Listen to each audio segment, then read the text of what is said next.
जमात हजतम good morning, अस्सलाम वालेकुम। दुआ है कि रब पाक आपको अपने हिफ्ज़ो ईमान में रखे। हम नज़्म मिल के रहो के मश्की सवालात के जवाबात करेंगे। सवाल नंबर 1 है, हमने ये वतन कैसे हासिल किया? उसका जवाब है, हमने ये वतन सियासी रहनुमाओं की कोशिशों और बच्चों, औरतों, नौजवानों और बुज़ुर्गों की बेशुमार कुर्बानियों के बाद हासिल किया। सवाल नंबर 2 है, शायर ने हमें कैसा इंसान बनने की तलकीन की है? जवाब, शायर ने हमें ऐसा इंसान बनने की तलकीन की है कि जिस पर अल्लाह भी नाज करे। सवाल नंबर 3 है, इत्तेहादो यगानगत के क्या फ़ायदे हैं?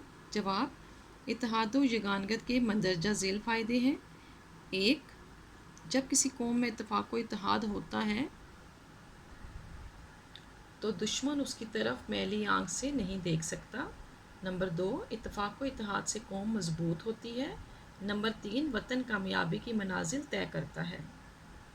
सवाल नंबर 4, शायर ने नाइत्तेफाकी के अंजाम को कैसे बयान किया है? जवाब, शायर ने नाइत्तेफाकी के अंजाम को ऐसे बयान किया है कि अगर तुम सब इन नाइत्तेफाकी से रहोगे तो बिखर जाओगे और मुल्क हाथ से निकल जाएगा।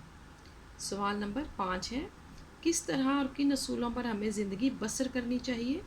जवाब है हमें रंजिशें भूल कर मोहब्बत, अखुवत, मसावात और भाईचारा जैसे असूलों पर ज़िंदगी बसर करनी चाहिए।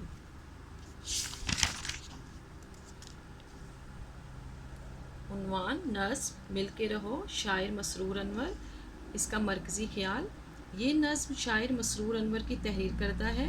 नज़्म में शायर अपने हमवतनों को इत्तेफाक व इत्तेहाद का दर्स देते हुए कहते हैं कि हमने ये वतन हज़ारों कुर्बानियों के बाद हासिल किया है, इसलिए हमें अपने मुल्क में प्यार, मोहब्बत और इत्तेफाक व इत्तेहाद की फ़िज़ा कायम करनी चाहिए और अपने आबाओ अजदाद के नक्श कदम पर चलते हुए मुल्क की खातिर किसी कुर्बानी से दरेक नहीं करना चाहिए।